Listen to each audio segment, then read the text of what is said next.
loans, not to mention affordable business support. They'll get your business registered and help you develop your business plan.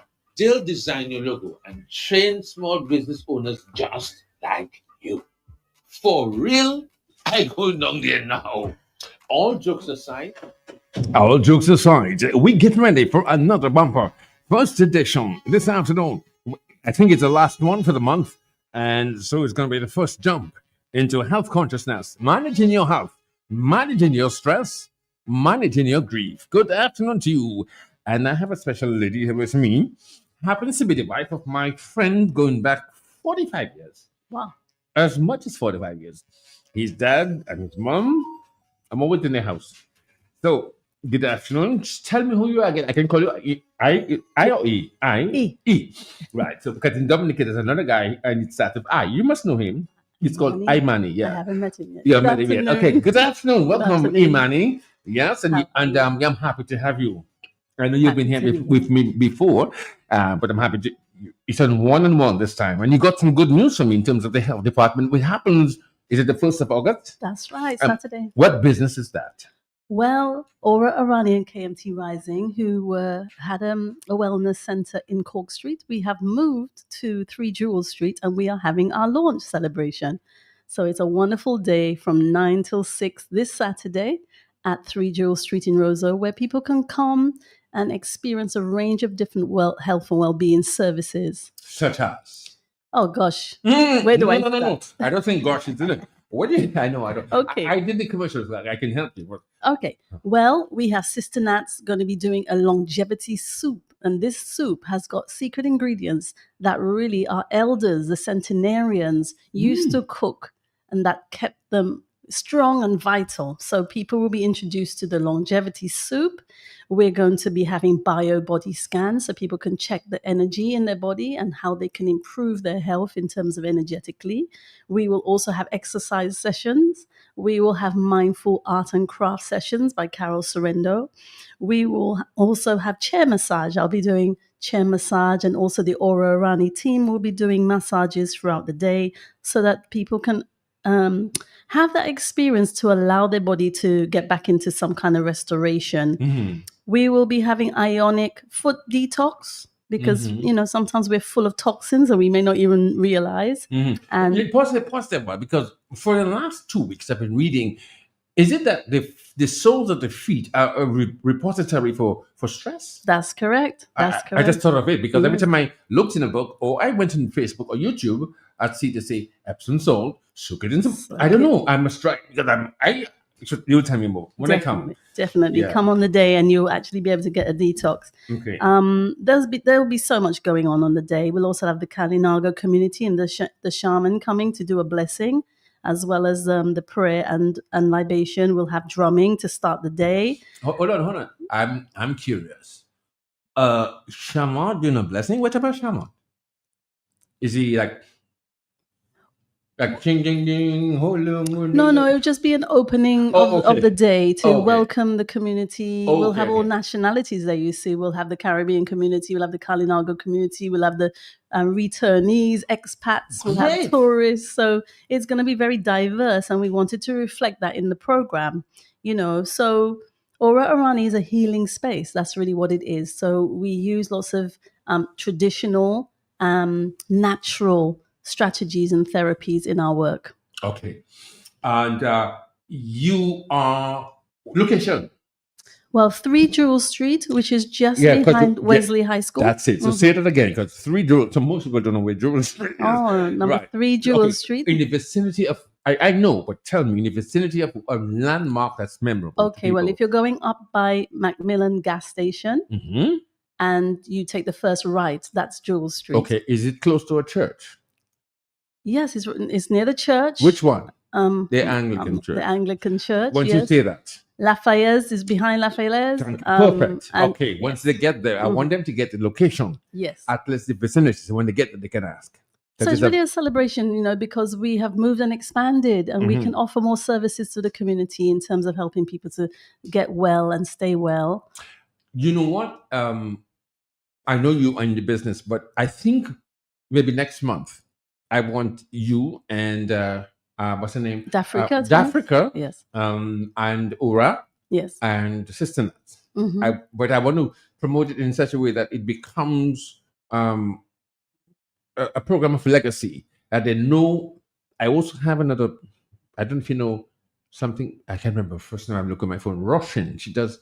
Have you heard of her? I will introduce you to A her. Russian lady? No, Russian. Rochin. That's a surname. Oh, CHI. I'll get her number. No, Connect no. you. She does holistic massage Oh, from and massage and what is called hydrotherapy and other things. wonderful. So Dominica is indeed the place, the reservoir where the entire country, so that they will come to you and you give them your version of relaxation and massage. That's correct. Then they go to her and get their own mental holistic. So that I foresee Dominica just becoming the melting. They're all of Dominica. That's correct. We are the wellness nation in the Caribbean. That's for sure. We are in tropic, right in the tropic middle of Cancer and Capricorn, in the smack that middle of the Caribbean. Wonderful. Okay, now the day, time, and what can people expect? Okay, so we'd like to invite everyone to our launch at the Wellness Center, the Healing or Orani Healing Sanctuary and KMT Rising. It is taking place on Saturday, the 1st of August, 9 a.m. till 6 p.m. So people can come at any time. They can pop in, have a nice herbal tea, a bush tea. They can have a nice beverage, some healthy snacks, and take part in a host of health and well-being activities throughout the day. There'll also be talks as well. I will be delivering a mindfulness and meditation for stress reduction talk. And Dafrika will be doing making natural soaps, a soap making workshop. You said making them right there? That's right. She's going to be doing a demonstration so people can learn about you said soap, soap like the soap we used to make? That's right, because a lot of the soaps have a lot of chemicals in. Like the caustic. They're very caustic. So because our skin is porous, we're taking in a lot of toxins, and those things can lead to lots of hormonal complications, which could lead to long-term health conditions. So all our soaps are 100% natural. Okay, we're going to come right back after this, and then we're going to wrap up because we have another surprise. Our guests are coming up shortly, and then we get into the main source of our discussion. This is Nick Allen, Small Business Buzz, and we're talking about a health event, part of advancing Dominica's business of holistic living. That's just one part. We'll be right back.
Okay, I'm back. Just trying to locate my other guest who is supposed to be joining me on the line as a transition to ask you a question, but they're all the way in Benz, and I'm calling the birth numbers. And you would know her. She is into innovate. It's dealing with this people with.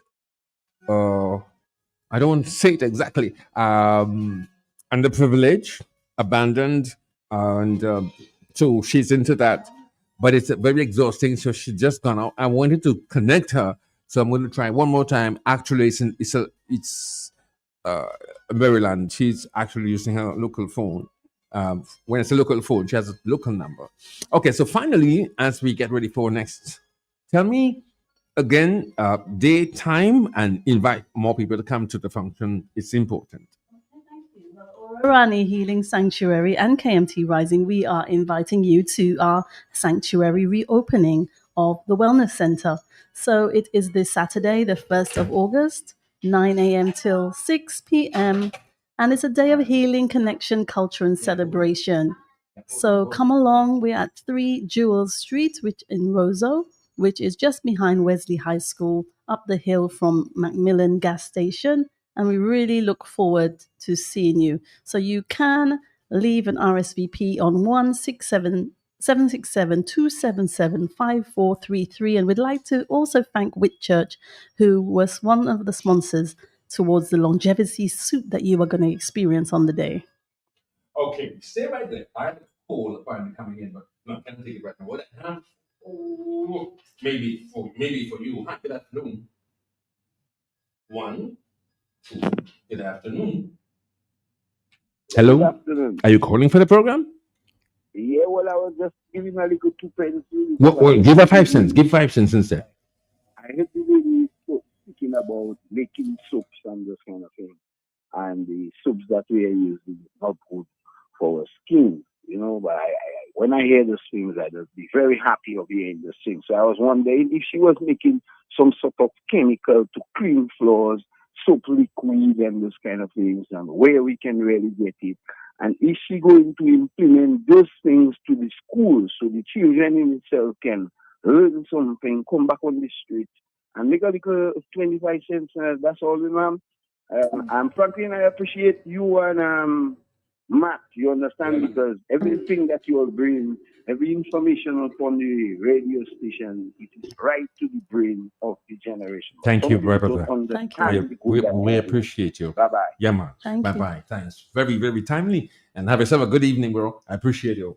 I have my next guest on the line. So thank you very much for coming. Thank you, And everyone. we'll be seeing you in a See you short on while. Saturday. Okay, blessings. Blessings. Okay, no, I have something for you. I have something for you, just for you, okay?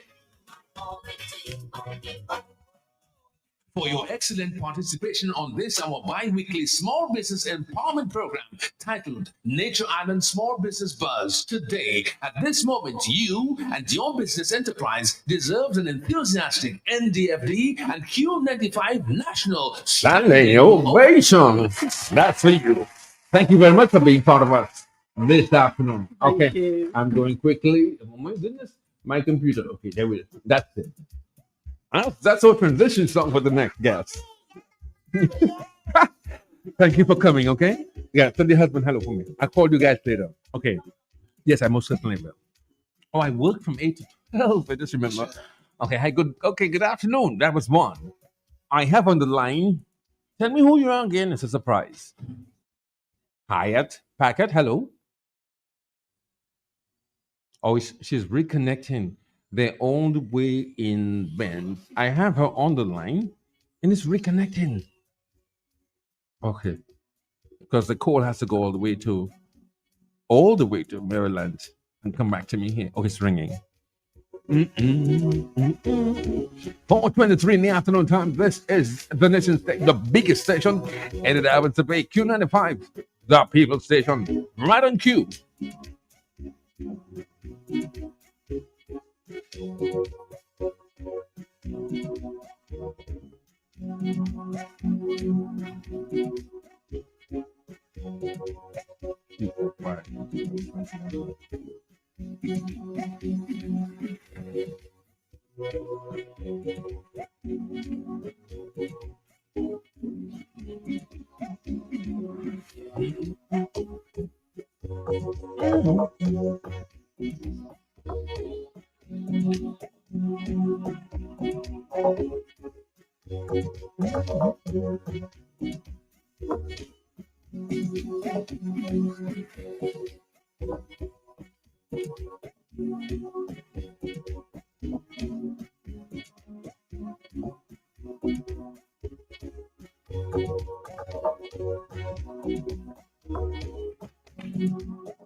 just working your phone lines, ensuring that I have the connection and the connectivity.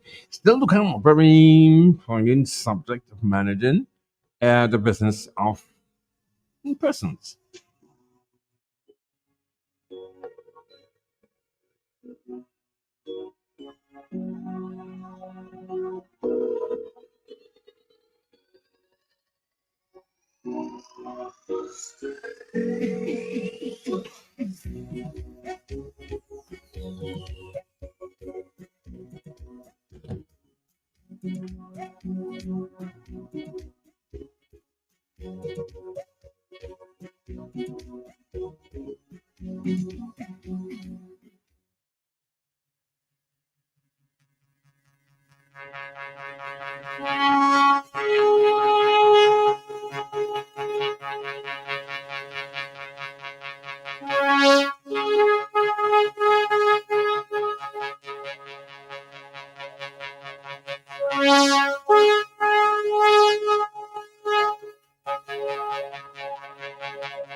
Yay! I made connection all the way across Dominica. So this is our the second leg. Good afternoon to you. I'm speaking with Hyatt Packett of, well, we met accidentally and we're in the same business and we're here to talk. Good afternoon to you, Hyatt. Good afternoon. How are you? How's the day? I'm doing well. Thank you so much for having me on. You're very welcome. Where exactly are you now in the part of the country? You are able to hear me? Yeah, clearly. Where exactly are you? Is it in the north? Oh, currently I'm in Bells. In Bells, okay. And I'm not going to ask you what's the purpose, but the purpose we're calling you is that you have this group that you put together and it falls in the management of life, stress, grief. Tell us about why you're here. Well, we're hoping to do something more empowering to address these issues. I'm part of Innovate My World, a nonprofit organization based in the U.S., but we come to Dominica every summer to do some empowering programs, empower youth to come up with some creative solutions to problems in their community. Okay, what type of problems that you saw plaguing the young in the community, thereby you wanted to address it? What's the reason for? Right. So we try to focus on really any aspects. In the last few years, we've been focusing on agriculture. So having students visit farms, like we've been to Banis farms for the last several years, to identify a problem in agriculture and come up with creative solutions. We also did a program with robotics. So how can robotics help address agricultural problems? So in the last few years, we've done agriculture. Mm-hmm. Yeah. Okay. Yeah. Okay. So, really, any issues. is it targeted to keep youth occupied? Is it just a national, regional, or international organization? How is one who wants to volunteer and partake in it join and become part of it as a contributor? Yeah. So initially, we started this after Hurricane Maria, and it was initially targeted towards Dominican youth. Actually, it was initially towards Dominican girls, and then we got feedback that the boys also needed some, some attention. And we included the boys for the second year. And then we partnered with ECCB, the Eastern Caribbean Central Bank, during the pandemic when everybody was online, which was a great opportunity because then we had a regional program, programming. So we taught kids computer programming. Same goal, to find a problem in their community, and we had the unique opportunity of having students from St. Kitts, Grenada, other parts of the Caribbean, work with Dominican children. It was really an exciting time. Jamaica, to find problems, and that was unique to them, but they found out that it was really regional and used programming to solve this problem. So we've done regional work too, and sometimes we do work internationally. We host programs online. Just this past December, we had a financial literacy because more and more youth have been asking for some assistance with managing finances. So we hosted a program in December for financial literacy, and it was open to all. We had kids from the US as well, including the Caribbean. So the reach is wide. And I'm very, very impressed. And You are here. You were here with your son, and you were leaving when, and you are Oh, happy. And leaving next week, sadly. yeah, when you, yeah, I know. Sadly, we met accidentally, but we will meet again. This lady is one of the finest lady. We met accidentally, and she was looking at me, and I'm saying, "Do you know me?" And we started talking, and we both in the same field. See how when your steps are ordered by the Lord, and we just became friends. And thank you for the meal yesterday. And we're going to be working together. I thank you very much for opening up the door and the opportunity to really address some of the things that are plaguing young people in terms of the management of a life that's unmanageable, like mine used to be. I want to thank you very much for joining me this afternoon. Safe travels, okay? Yes, thank you so much. And we will talk again. We'll talk shortly. Okay, Okay, good. sounds good. You're very Bye-bye. welcome. Bye bye. Good day. Okay, so this is my favorite. It's about 4:30 and counting right here on the Bonafide Certified Qualified Sound of the big station, Q95. This is Nature and Small Business Bug. In fact, I ain't told you it will be triple header. It looks like a quadruple header. Well, good afternoon to you, DT Shan. Thank you very much for the additional reinforcement of music.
I am just, I think my guest, I'm calling her home because she's supposed to either be, she's risking it to come from class. She's a medical student at All Saints.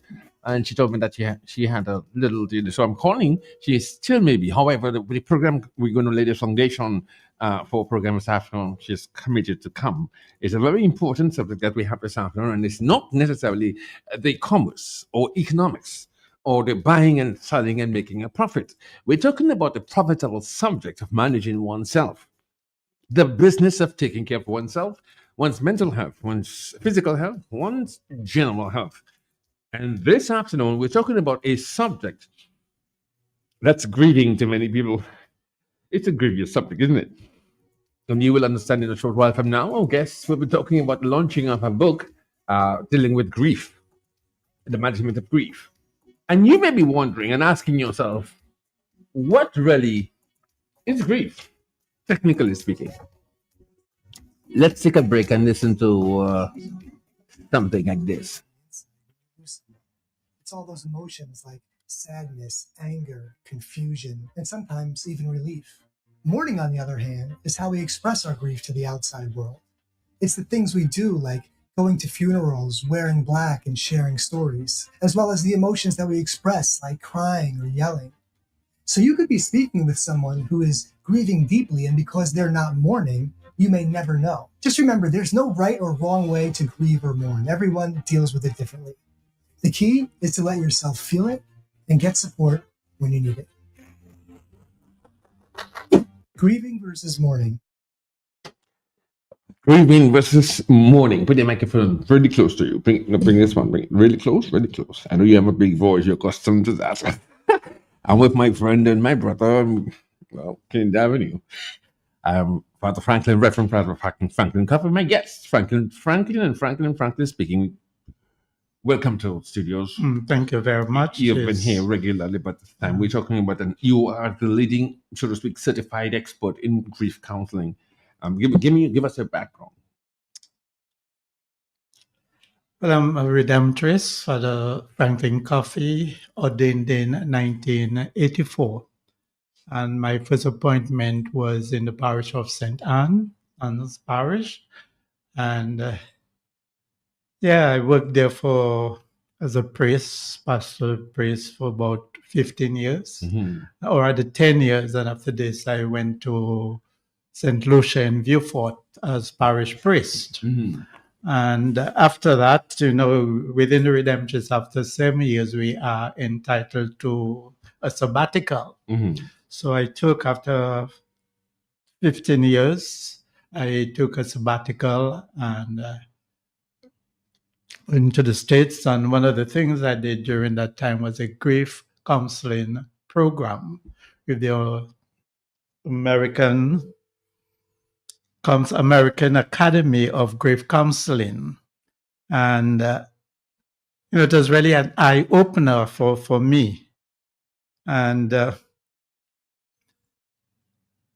I said an eye-opener, and I after going through the program, I realized that I've let down my parishioners because,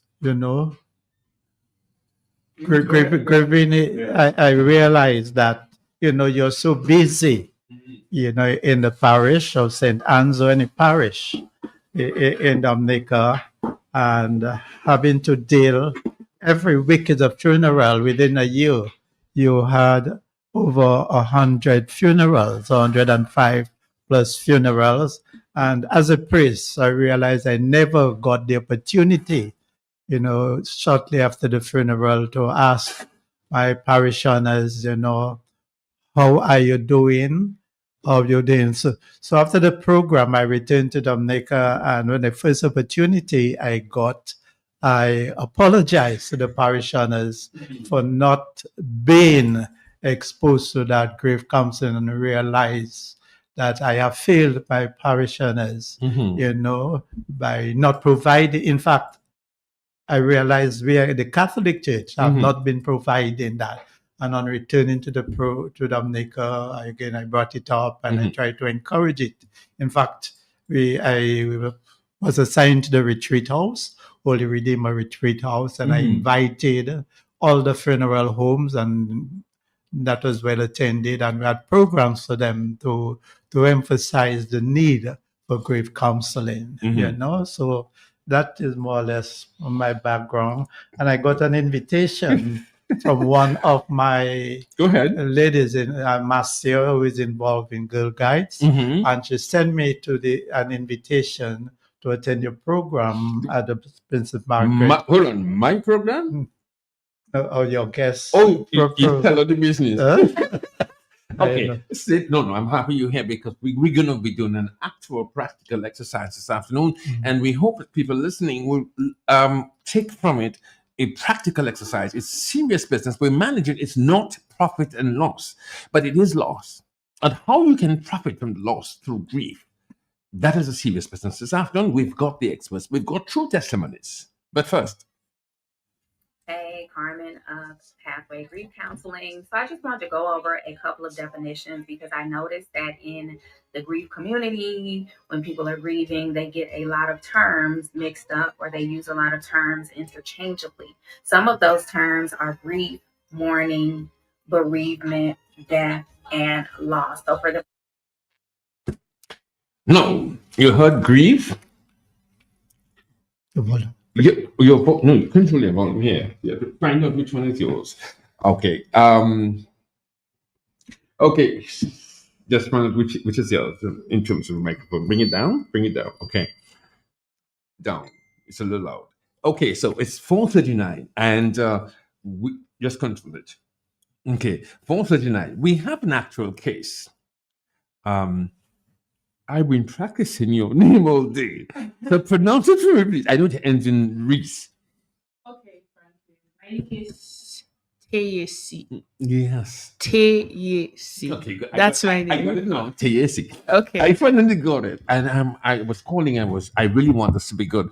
You were here with us, and Okay. I was touched by your story. Mm.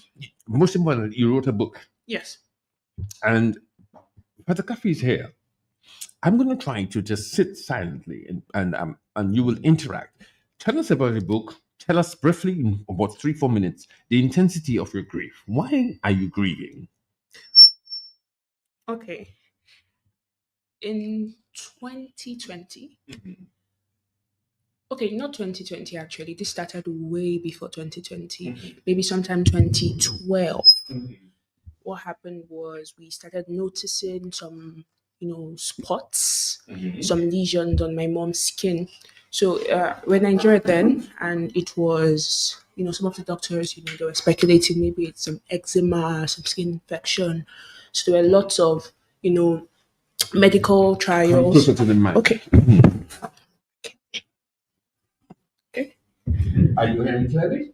You too loud. Okay, just trace your microphone here. Let's trace it here. Your headphone and one of those, all of them. Try them.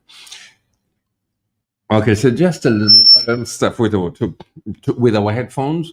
So we're just rectifying the levels here. Okay, you got it perfect now. Okay, good. So even our machine this afternoon is grieving a little.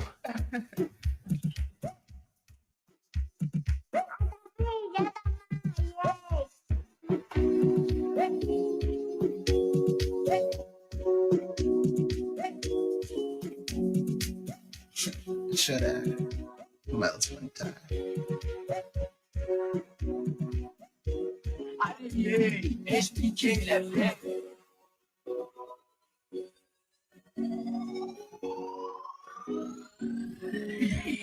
Rectified. Okay. So back to you. Exactly why are you grieving? And tell us what happened. Okay. So like I was saying, the doctors weren't able to give a definite diagnosis for a while. So for about 8 years, it continued getting worse. If you had seen my mom years ago, she was a little bit more light skinned than I am. But then by the end of at the end of her life, around 2020, she was maybe your color. So she was a lot darker. Hold on. So you are dark, but I'm black. Yeah. Just kidding. No, but Father Franklin Coffee is really in the middle. Yeah, but continue.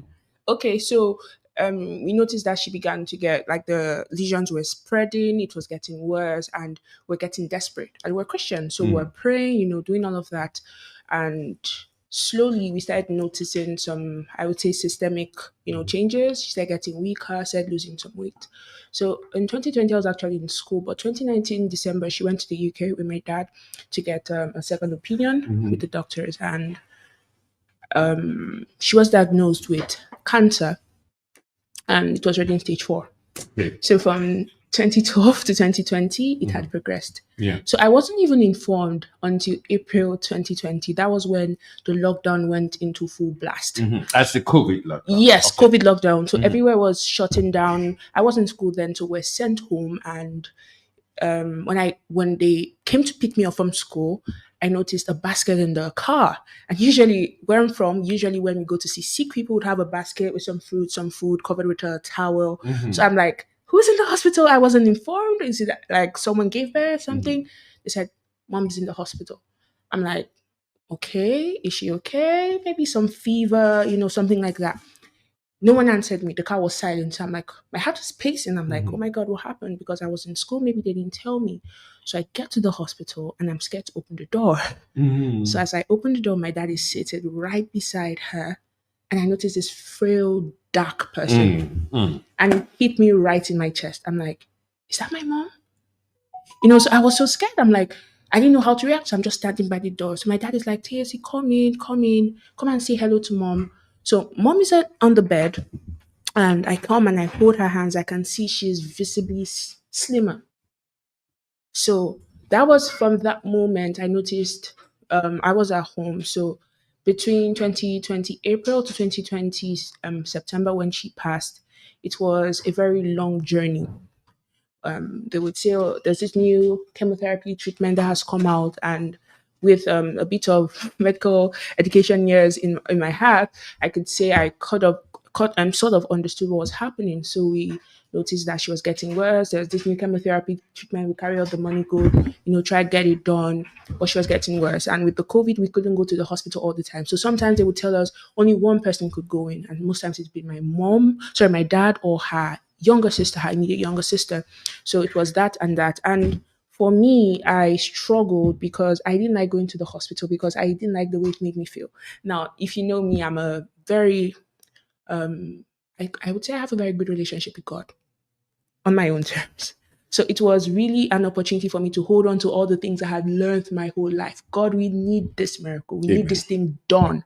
So I was watching all the videos on YouTube of people getting healed, but then every day I go back, they're like, oh, mom's in the ICU. So I got really discouraged. I would talk to my pastor, and thankfully, Father Franklin is here today. So I'm sure you know how that feels when people come to meet you and they're so hopeless. And sometimes I even feel bad for my pastor because he can't change anything. He's a man. The same way he would pray to God is the same way I would pray to God. So if nothing is being done, if I pray well, there's nothing he could do. So it was getting worse and worse and worse. So I remember the last time they called us. It was a Monday. I remember my dad was at home. My mom's elder sister, who lives in a different state, came in because they're quite close. So she came in to see my mom. And they called her from the hospital. They said, your mom's in the ICU and we think this is going to be goodbye. So we need you to come say your goodbyes. Now, I've seen this in movies. And, all the faith I had built up from watching all those videos, it seemed as though it melted in a minute. So I'm like, okay, how, we Christians, we like to say, those very crazy miracles, like it was in the nick of the moment God came through. So I'm like, this is going to be my miracle. Yeah. So I'm like praying in under my breath. So we're driving to the car. My dad, the car is quiet. I don't even know what to expect. I'm like, could this be the end of, the life of the woman I had grown to call my mom? And I'm quite close to my mom because I'm the last of 7 kids. Wow. And so we get to the ICU. I see her there. She's not conscious. Her eyes are rolled back, but then I could see the monitors and all of that are working. So my dad is like saying his goodbyes. Oh, you were such a good wife and all of that. My auntie, everyone. So it's my turn. And they're like, Tacy, go and tell mom goodbye. I said, no, I'm not going to say goodbye. And so they're standing there looking at me, just say goodbye, say goodbye. I said, no, mom, you're going to get up from this bed. You're going to be healed.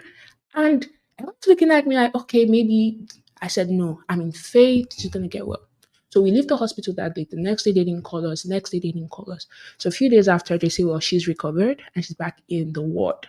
So if you know how hospital works, usually when someone's in a critical condition, they would move them to the ICU to be monitored properly, and then they would bring them back to the ward.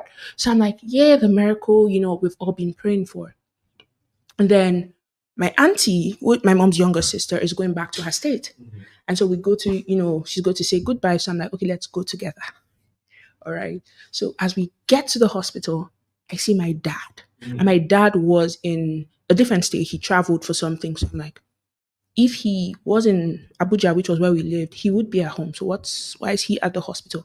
And if you know my dad is very concerned about how he looks in public. So my dad is wearing the bathroom rubber slippers. And I'm like, that can't be right. Mm-hmm. Something is wrong. He's just looking so raggedy and so unkempt. So I'm like, okay, daddy, how you doing? What's up? And he comes and he holds me and he begins to walk me with his hand. He's like, Tacy, I need you to calm down. I'm like, Daddy, what happened? He's like, I need you to calm down. I don't want you to react. We're in public. There'll be families here. I'm like, Daddy, just get to it already. You don't. He's like, Mommy has gone to be with the Lord. Now, surprisingly, my answer was, okay. And he's like, okay, so let's go. They're about to take her body out. Let's go. So I get in there. My uncle is there. All these people are in the room. They're about to take the body out. And I notice that her body is cold as ice. So she's just lying there. And then I noticed, you know, those when an insect dies or something, there's those small bugs, and I'm fanning them away. I'm like, no, no, no, no, no. So at this point, I'm still like, God can still do something. I've seen in the movies where people get up. So I'm still there. And they take her body out. Now, my elder sister, who was my mom's primary caregiver throughout this disease, she's quite close to my mom. My mom is also a first daughter. I'm sure she sees this, she would be like, why am I calling her? But okay. So she comes in and they're like, no, they told me to call her. But I said, no, I'm not going to call her. Let's go outside.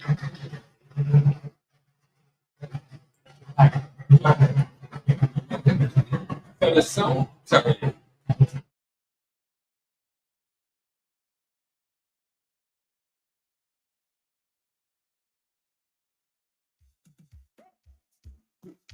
My sincerest apologies. That's the sound of motorbikes coming in through the walls. Disturbing our program, nevertheless. We're grieving. Okay, so now that you've said that, you lost your mom. Now that you've lost your mom, what type of you mentioned something before I go to the actual session. You said, and I'm going to transit to the next segment. You said when your dad told you that your mom had passed, you said, you responded strangely. I find it's okay. Were you in denial?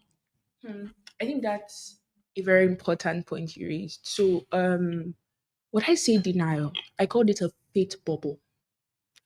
When I was writing my draft for the book, I was writing my experience and all of that. And one of the things I wrote out was my regrets in the last days. A lot of people had, accepted the fact that she would, possibly die and, pass on. But I was trying to, be that person who stands in the gap, if you're listening and, so I'm like, I'm not going to, affect myself with what's going on. I want to stay in that space so I could be the person who God sees their fate and, gets it done because of them. So fate bubble, denial, same. Because for a large part of the time, I refuse to accept. In fact, very funny thing. When I was recounting the experience, I realized it took me about 9 months to get to a point where it clicked. Because after all of that, I was acting so okay. My dad was so concerned. He's like, "You guys keep an eye on her. I don't think she's okay." So I'm the one who is laughing in the car on the way to the funeral. I'm the one that's cracking jokes. I'm the one that's doing all of these things. Okay. So they're worried. So it took me 8 months. It was 2021. So I'm sitting one day in class and then it just hit me. Oh my God, mom is gone.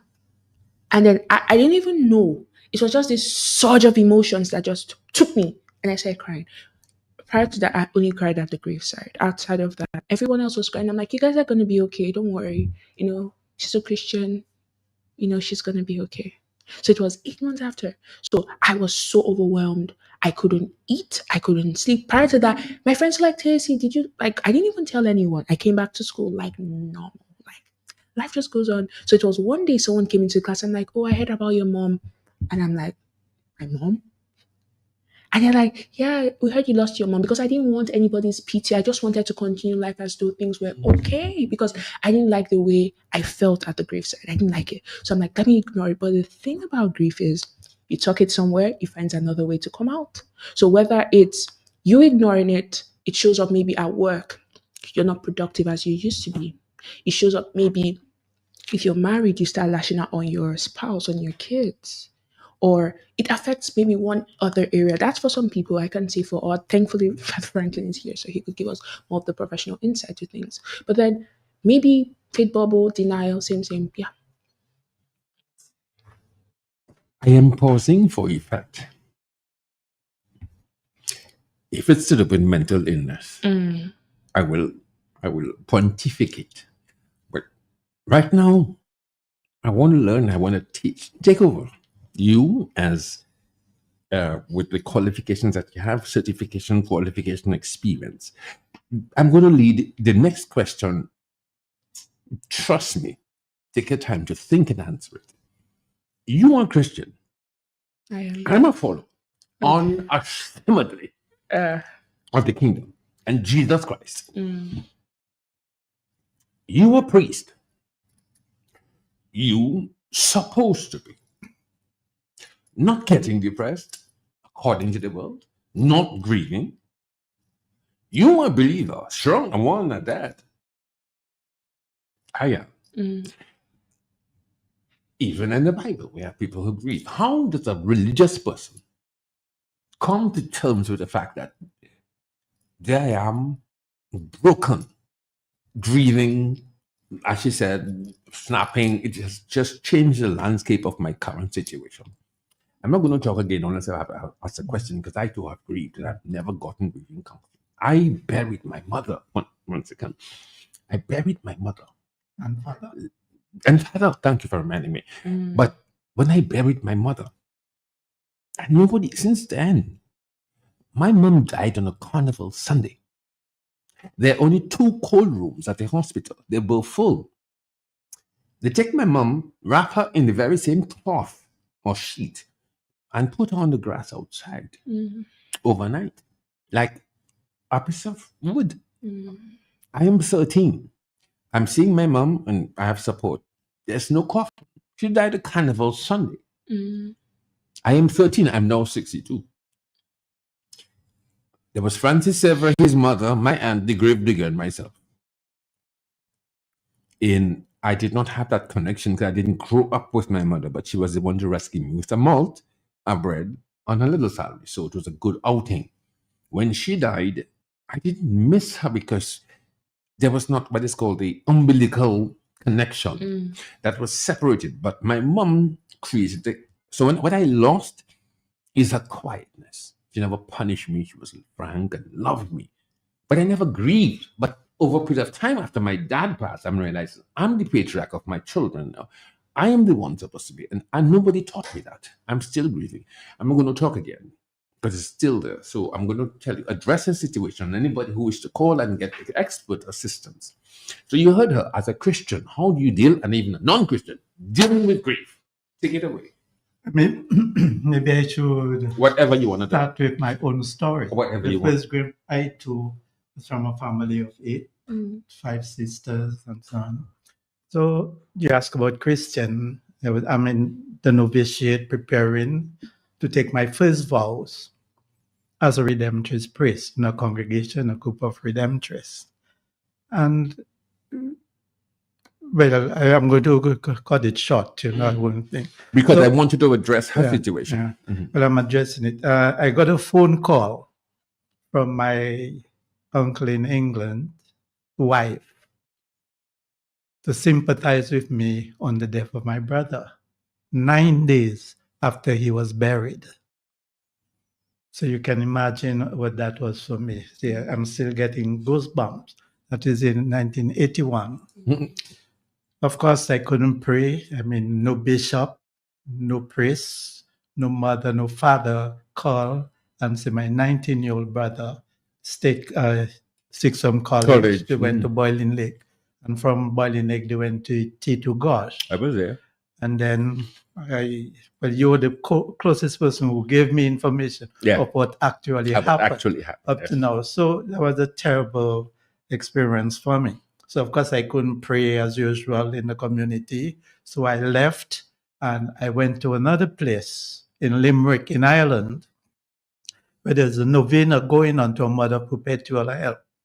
Okay, it starts at 5 o'clock in the morning, and every hour, the place was packed. Over 65,000 people would attend that novena. So I was there in the presence of the thing, and I'm only black person in that congregation. Mhm. And the priest announced while I was in the church. And just as I'm talking to you, our Mother Perpetual Help said to me, if you cannot go to Jesus, I will go to him for you. So that for me was a conversion to our mother, Mary, the mother of Jesus. You grew up in Dominica with parents, you have devotion. I went to almost every novena if my mother brought me with her.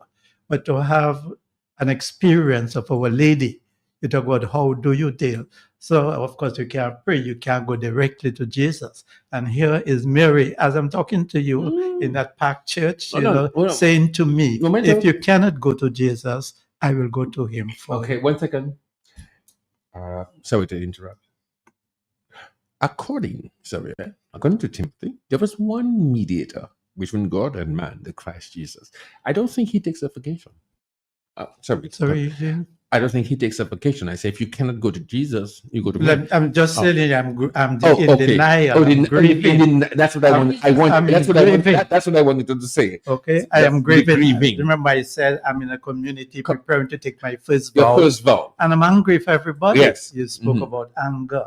So it's the And anger. besides that, I'm mad with my brother priest. How comes? Yeah. Nobody. Bishop. Say that again. The bishop is a redemptress. Mhm. Bishop Bogart. Yes. You have Father Charles. Mhm. You have all those Heismans. And what happened to you? None of them call and said, your brother died.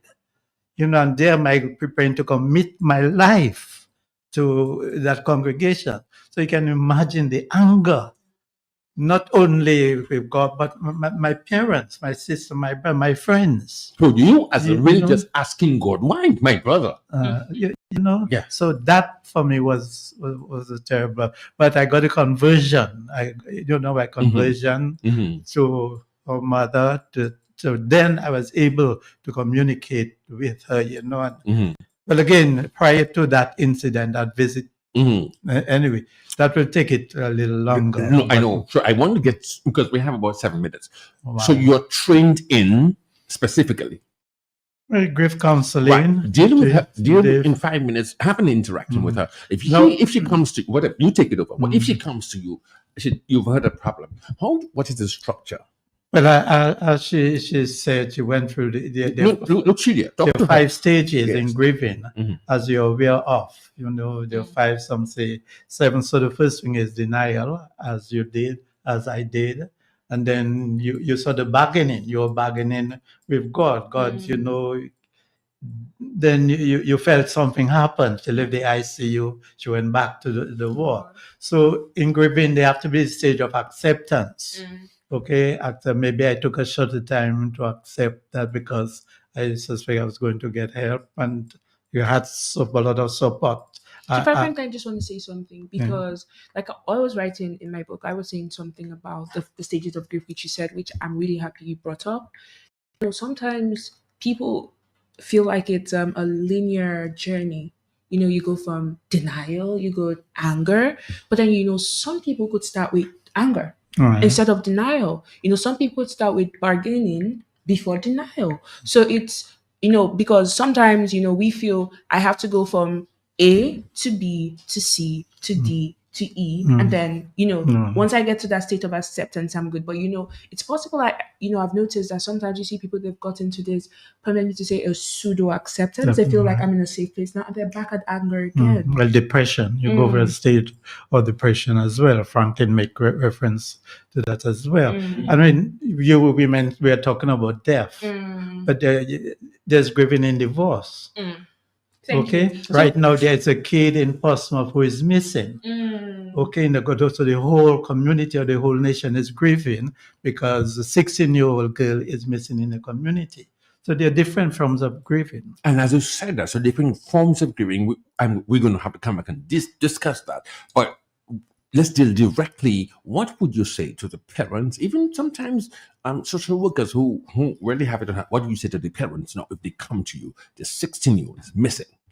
How would you handle that? Well, I think the whole community is there and supporting them, look for assistance. No. Beyond that, okay. Here's a classic example. Teresa,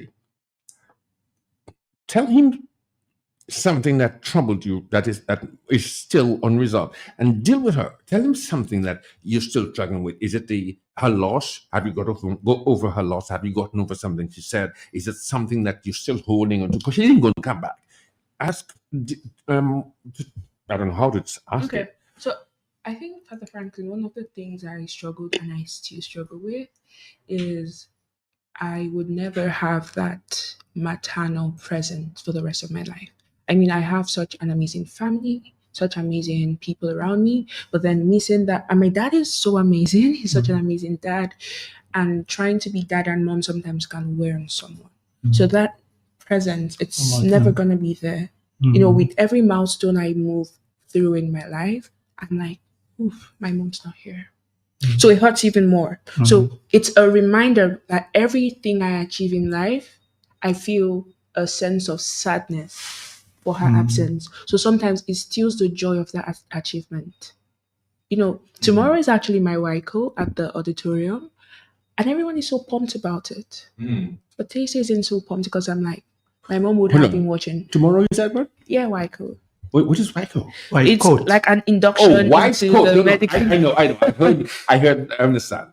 Okay, white coat. So no. So let's go back to the focus on you. White. What happens tomorrow for you? It's an induction into the medical profession. It's like you're being welcomed officially by past doctors who are senior to you. Yes.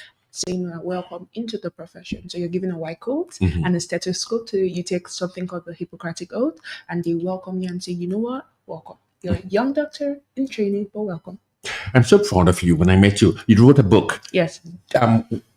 Just finally tell what do you think about her? Has she handled it, or be really truthful? Evaluate her for me. Well, I mean, the fact that, she wrote a book speaks volume. Okay, speaks volume, not only for yourself, but for me and for everybody who reads that book. It's your life story. And, I wish I had that opportunity to do that. But I think he still should, with the professional experience he has. Yes. It should be a good tool for a lot of people. But one of the things that I'm doing is, for instance, on the 25th of July, it is World No Prevention Drowning Day. Okay, Prevention Drowning Day. And, I think that is something I can commit myself to. As you're aware, my involvement in World Rivers Day and having passion for the water. I'm doing all that in honor of my brother, William Coffey, who lost his life. I didn't realize that. I know. Well, you don't say that. 21 years, and I'm only now doing that. Yeah. And I'm good. We're wrapping up, and we're going to come back. I'm going to congratulate you in advance for tomorrow. Okay. And Saturday, we'll meet again. Yes. And then we will take it from there. Okay. But I'm proud of you. You're here. You're going to come back. I'm proud of your stance to stand up for the kingdom, stand up for Jesus unashamedly. Thank you for being here as always. But I want people to know that I've been blessed by God with a mental challenging condition called bipolar disorder. Yes, my name is Franklin Peter Moses, and I approve this message. But I'm in good company because Elijah had bipolar in the Bible, and so was King Nebuchadnezzar, and 50 million people in the world. We didn't go by Joel and say, give me $5 of bipolar. So no, I'm not ashamed of my bipolar. It's a gift. I'm a walking genius who goes crazy occasionally, but not mad. So I'm dealing with the grief of my former self when I was always jovial and happy, and now I have to be cautious because if I'm always happy, people saying, oh, he's manic. If I'm quiet, they say you haven't taken medication. So I'm also grieving the old Franklin Moses, but not the old one, not the old one. So I want to thank you. I want to end the quote from Rachel Naomi Remish. She said, grieving allows us to heal, to remember with love rather than pain. It is a certain process. One by one, you let go of things that are gone and you mourn of them. One by one, you take hold of the things that have become part of who you are and build again. End of quote. Therese? That's so happy. Therese, sorry. Yeah, thank you very much. You too. We're going to do this again. Okay. I think it is important because too many people are suffering in silence. And I hope that opens. There's so much, stigma around talking about it. People don't want to talk about their painful experiences. Like to just stick to the happy ones. But sometimes when we talk about these experiences, someone else could find strength in your experiences or in your story. We found strength. Thank you for joining me this afternoon. Thank you. Okay, let's go to Elijah. Listen to a man that hearing from God. Yes. Finding hope in the story of Elijah. A journey through depression. Depression, it's something many of us face but rarely talk about. Even in the Bible, we see a powerful story of depression through the prophet Elijah in 1 Kings 19. Elijah faced fear, saying he was afraid and ran for his life. He expressed despair, praying, "I've had enough, Lord. Take my life." Exhaustion and isolation consumed him. Sound familiar? But here's the beautiful part. God met him in his pain. First, he let Elijah rest, provided food, and gave him space to heal. Then, God gently asked, "What are you doing here?" helping Elijah process his emotions. God reminded Elijah he wasn't alone, showing him there's always a community and purpose waiting. Depression doesn't mean you lack faith. It means you're human. And like Elijah, healing can start with rest, reflection, and action. You're not alone.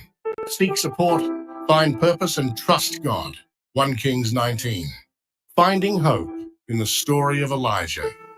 A journey through depression.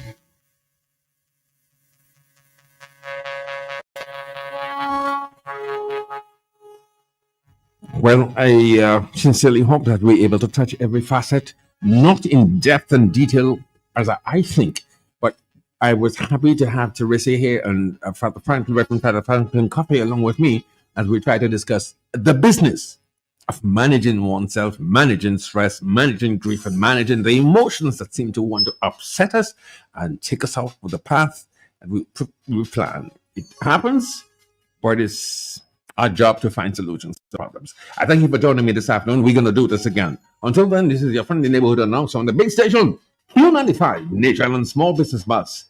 I love you guys. I miss you. I'll see you again shortly. Bye.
To you, that's why I wanna spend that you are.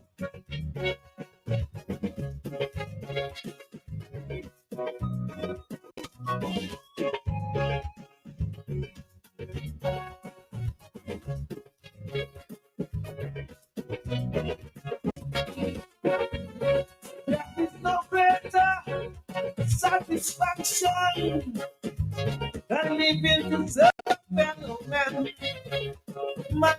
where is joy and glory. Competing here for you every day in Carnival City. The dragon force behind me. Sometimes I might have get on when things get tough. If the guns we don't satisfy easy. Give you so much, I hope I get back enough. But my work is done here, and I want you to know. With no hard feelings as I go, I gave my best, but you depended no less.